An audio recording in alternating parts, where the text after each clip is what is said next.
3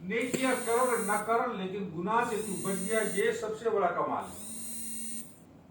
ہوتا کیا ہے کہ بعض اوقات ہم نیکیاں بہت کرتے ہیں لیکن ساتھ میں ایسے گناہ کر جاتے ہیں جو نیکیاں ساری حقارت ہو جاتی ہیں۔ تو گناہوں سے بچنے کا نام تقویٰ ہے۔ اور گناہوں میں سب سے بڑا گناہ کیا ہے؟ شرک۔ ہماری زندگی میں شرک نہ ہو، اللہ کی ذات میں، صفات میں، عبادات میں کسی کو کسی بھی طرح ساجدار بنانا، پارٹنر بنانا، اللہ کی ذات و صفات میں کسی کو شامل کرنا، شریک بنانا، یہ شرک ہے۔ اور اس کے بعد تکبر ہے، اس کے بعد حب مال، حب جاہ، تکبر، حب مال، دنیا کی ہرس اور لالچ۔ اس میں سب سے بڑا جو آج اس وقت ابھی وہ بھائی چلے گئے، بڑا اچھا سوال کیا افطار کے دوران کہ یہ جو موجودہ حالات ہیں اس میں بات کیا ہے، بنیادی مرض کیا ہے، اس وقت بگاڑ ہے جو حالات کا اور پوری دنیا میں، تو وہ یہ ہے کہ تکبر اور حب جاہ ہے، یہی تمنا کہ رہوں سب سے بالا، ساری دنیا میری واہ واہ کرے، وہ زینت نرالی ہو فیشن نرالا، کیا یوں ہی جیا کرتا ہے مرنے والا، حسن ظاہر نے ہم کو دھوکے میں ڈالا، میں سب سے اعلیٰ کہلا ہوں، میری سب مان کے چلے، میں سب سے اونچا، سب مان جائے کہ ہاں یہ، اور یہی چیز سب سے بڑی خطرناک ہے۔ ابلیس خان نے جو ہے وہ کوئی شرک نہیں کیا تھا، اس نے تو تکبر میں کہ میں آگ سے پیدا ہوں اور یہ بابا آدم مٹی سے پیدا ہے، اور تکبر کیا میں افضل ہوں، یہ جو ہے افضل نہیں ہے، مجھ سے حقیر ہے، نعوذ باللہ۔ تو تکبر سے اللہ ہمیں بچائے، کسی کو حقیر نہ سمجھنا، کسی کو اپنے سے کمتر نہ سمجھنا۔ حضرت مفتی تقی صاحب ایک شعر کہہ رہے تھے، میرے سامنے ویڈیو آئی، اسی آپ حضرات کے سامنے بھی آئی ہیں، شیخ الاسلام ہے، بہت بڑی اونچی ہستی ہے، تو کہنے لگے اگرچہ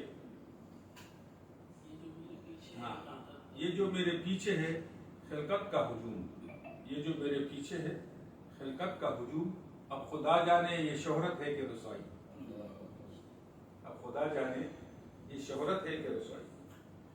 تو ایسا نہ ہو کہ بھئی ہم اپنے آپ کو اعلیٰ برتر افضل سمجھ رہے ہوں اور خدا کے ہاں ہماری مچھر کے پر سے بھی بدتر حیثیت ہے۔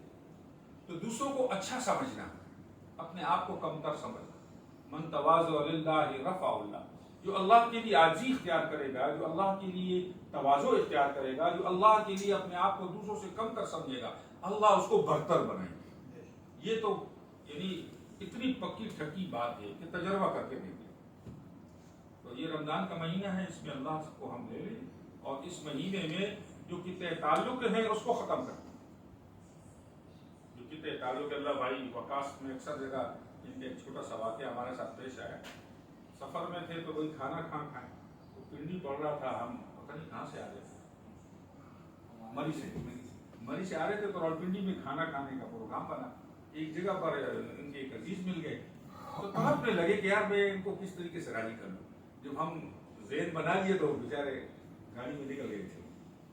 یہ ایک جذبہ ہو، کیفیت ہو کہ ہم سے کوئی کسی کے ساتھ ہماری انبن نہ ہو خامخواہ، اور اگر تم حق پر ہو وہ غلطی پر ہے، آپ حق پر ہو وہ خطا پر ہے، زیادتی اس کی ہے، پھر جو تم پہل کرو گے، آگے بڑھو گے، یا چلو چھوڑو یار جو ہونا تھا ہو گیا، بھائی معافی تلافی ہو جائے، تو جو پہل کرتا ہے اللہ اس کو جنت کے بیچ میں محل عطا فرماتا ہے، اور اللہ اس کو گراتے نہیں، جو اللہ کے لیے اپنے آپ کو گراتا ہے اللہ اس کو گراتے نہیں، اللہ اس کو اٹھاتے ہیں۔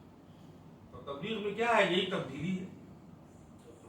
خان صاحب، ہمارے عمران خان صاحب کو اللہ جزائے خیر دے، اللہ اس کو بھی ہدایت دے، اس نے تبدیلی کا نعرہ لگایا، تو میں اس زمانے سے ہی ساتھیوں سے کہتا ہوں کہ قرآن اور سنت اور احادیث رسول اللہ پر اور ہمارے صحابہ کی زندگیوں کو دیکھیں، آپ انبیاء کی زندگیوں کو، تبدیلی کا تو اللہ نے ایک ہی راستہ بتایا ہے، بابا آدم سے ایدم، ایدم سے تا قیامت ایک ہی راستہ ہے، اور ہر نبی کو ایک ہی راستہ دیا، چینج نہیں آیا اس میں۔ آپ ایسا نہیں دکھا سکتے کہ کسی نبی کو اللہ نے اس لیے حکومت دی تھی کہ وہ اللہ کا دین نافذ کرے، نہیں، سب کو ایک ہے کیا ہے، اور وہ ہے دعوت اللہ، ادعو الی اللہ علی بصیرۃ انا ومن اتبعنی۔ یہ جو باہم ملنا، لوگوں کو دعوت دینا، تبلیغ کرنا، اللہ کے راستے میں نکلنا، ایمان کو سیکھنا، اعمال کو سیکھنا، اخلاق کو سیکھنا، یہ ہے تبدیلی۔